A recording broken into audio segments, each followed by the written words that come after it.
परंतु धर्मी आनंदित हो, वे परमेश्वर के सामने प्रफुल्लित हो, वे आनंद से मग्न हो। मंगलवार 27 सितंबर 2022। आज के मनन के लिए मैंने आप ही के लिए चुना है उत्पत्ति अध्याय 14 और उसका 14वां वाक्य।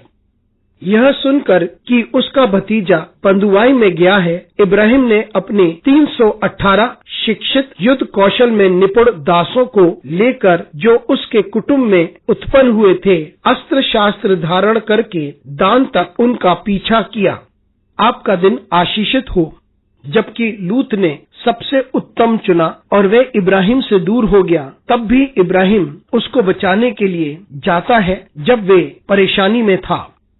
आइए इस वाक्य पर मनन करते हैं। आज की सुबह का विषय है भला होना।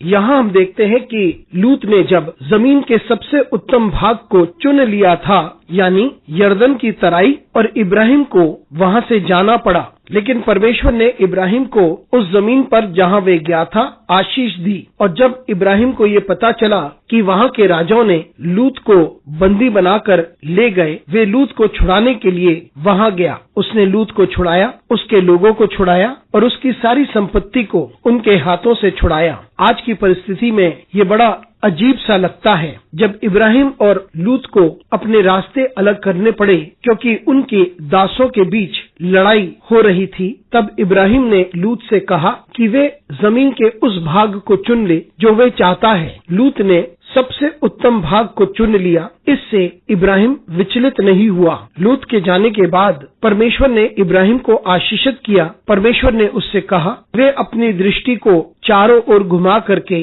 जमीन को देखे, उत्तर, दक्षिण, पूर्व या पश्चिम में, और परमेश्वर ने उसे वे सारी जमीन दे दी। लेकिन इब्राहिम अभी भी लूत और उसके लोगों के बारे में चिंता करता था। जब लूत और उसके लोग परेशान थे, तब इब्राहिम ही था जो उनके पास जाता है और उन्हें बंदुआई में से छुड़ाता है और उनकी सारी संपत्ति को वे वापस ले आता है। और इस भलाई को हम परमेश्वर में देखते हैं। अब जिस समय में हम रहते हैं, अगर यही घटना होती तो हम खुश होते उनके लिए जिन्होंने हमारे साथ कुछ ऐसा किया जैसे लूत ने किया। यदि लूत ने सबसे उत्तम भाग चुनकर अपने आप को अलग किया, तो हम ऐसी परिस्थिति में ना होते कि हम उससे अब भी प्रेम करते, हम ना उसकी चिंता करते और ना ही उसके लिए कुछ करते, ना ही हम उसकी सहायता करते, ना उसके साथ खड़े रहते और ना ही हम उसे बचाते जब वे परेशानी में होता। मित्रों, इब्राहिम एक भला व्यक्ति था।